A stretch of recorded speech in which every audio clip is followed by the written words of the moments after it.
Check the link in the description to download this book for free. If the link is inactive, then let me know. I will create another link. This file sharing site is limited to 7 days or 100 downloads. I like to think of Robert Bruce as a more updated, in-depth, modern Robert Monroe. He is much more also attuned to the Gnostic traditions of Western magic, and he incorporates a lot of those practices into astral projection techniques. While I'm not always 100% into the Gnostic practices, I do use them quite a bit and they do work. So they're definitely worth looking into, and that's things like magic rituals, banishment rituals, other sort of protective rituals, and meditation practices. All of those things can definitely help relax your mind and body and get you more apt at getting out of your body.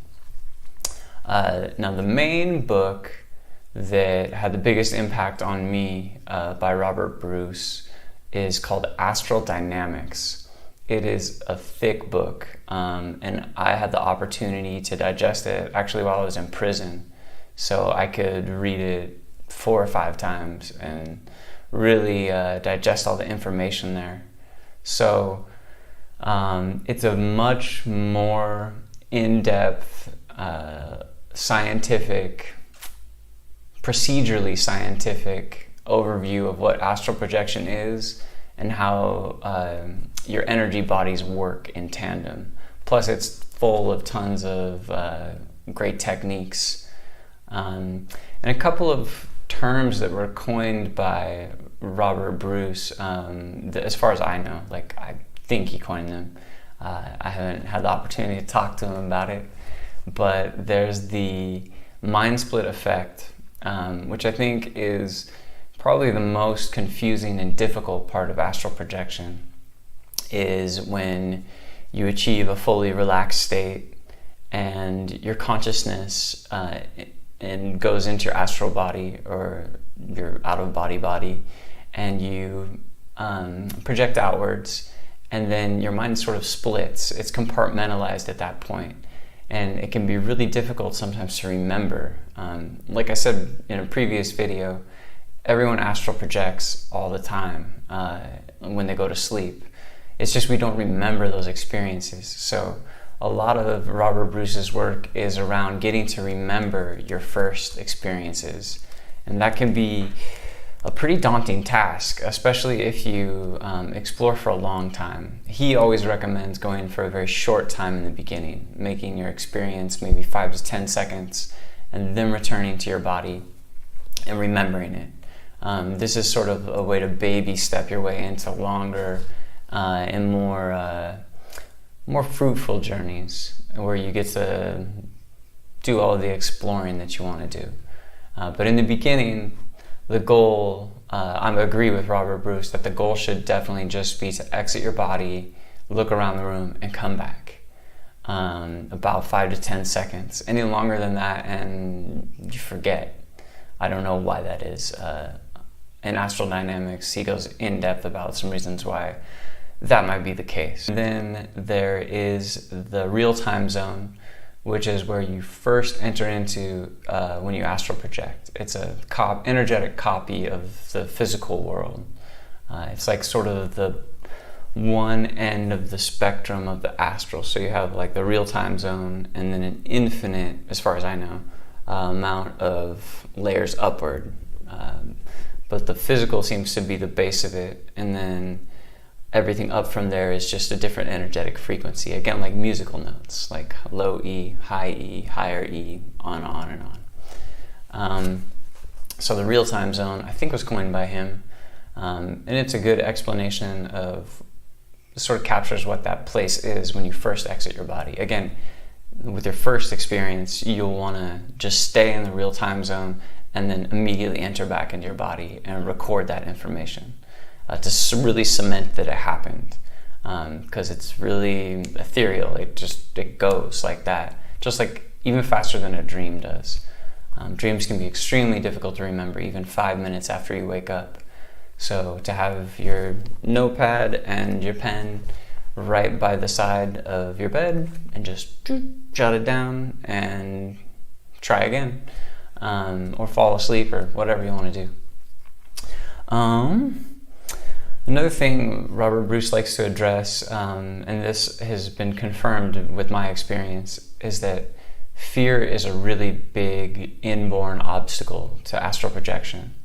So I'm convinced that the place where you go when you astral project or you go out of your body is where you go when you die. And so as you exit your body, I think there's a certain part of your subconscious or a certain part of your just physical body that recognizes what's happening and thinks that you're dying. And so it doesn't want that to happen. So there's a threshold there that you have to get past,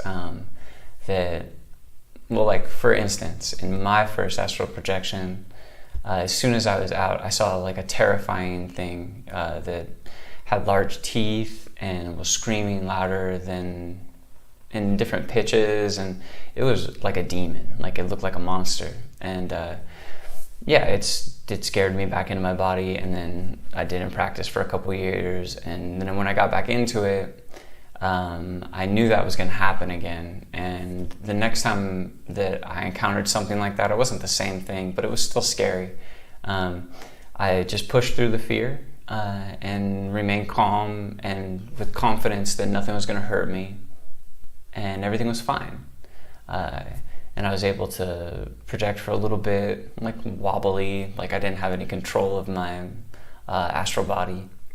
And then I quickly went back into my body. It was a very uneventful journey, but like very eventful in the fact that I was successful, and I didn't shit my pants. So that fear threshold, Robert Bruce has a lot of good information in Astral Dynamics about ways to combat that and prepare yourself for that. He's very good at walking you through the baby steps of the process, and has tons of different angles that you can take to it, whether it's from the more esoteric side of things like the Gnostic practices, or just really straightforward, like my favorite personally that I use all the time is a tactile imaging, where you use your nervous system with your eyes closed to sort of feel your body and create an image in your mind's, it's not necessarily in your mind's eye, it's like in your real body.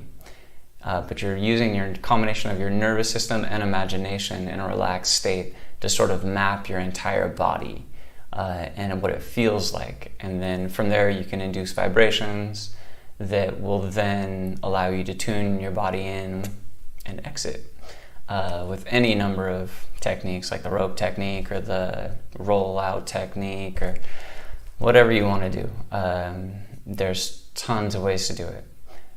But he's got a wealth of information. I think the book is over 500 pages long, and it will take you through as deep as you want to go, but also provide you with a very accessible overview of the process and how to get started. His most recent book, Robert Bruce's most recent book, is a 90-day guide to astral projection, which I think is a good idea. If you're just getting started, it's probably the most accessible. And it's also really good if you're not already into things like breathing exercises and meditation and exercise and other stuff. These things will... he gives a good primer and intro for all of them and walks you through like very specific ones that are good for astral projection. Again, I'm of the mind that any of them will, as long as you're getting more familiar with how your mind, your body, and your consciousness work together to create the world, as long as you're exploring that with your exercises, with your breathing and your yoga or whatever you want to do, then you're on your way to being more readily able to astral project. And so I would highly recommend anything written by Robert Bruce. He does have some more esoteric books that I've also read, like Psychic Self-Defense, and I'd be lying if I said I didn't use some of them, just because it's kind of, they work. I don't know what else to say other than that. You can try it for yourself. His books do tend to be a little bit on the pricier side, but I would say they're the most valuable resource you can have in this endeavor that I've come across. Other books, they're not as, you can tell, like even Robert Monroe's books don't provide the same kind of value. He has good stories and anecdotes, but Robert Bruce has put in the time, the real hours spent doing it, and the real exploration of all of these realms. And he's able to communicate in a way, for a person like me, who is pretty in his own head, they're really, really helpful for sort of addressing that, like, okay, you're overthinking this, and we can still explore that, but then this is what you need to return to. This is the important part. Because I have lots of questions about like what are these different energy centers in the body, and like just all kinds of different curiosities that I'm hungry for. And he satiates that and more in 580 pages of Astral Dynamics. So with that, I'll provide the links to all of his stuff, and he has a YouTube channel that's pretty good. He's got a couple of lectures on there, but really the pay dirt is to be found in his books, in his writing. Yeah, he's a stud at astral projection. So with that, I'll see you next time, where I will walk you through my particular astral projection technique that I use every day with some success. So until then, happy projecting, and I'll see you later.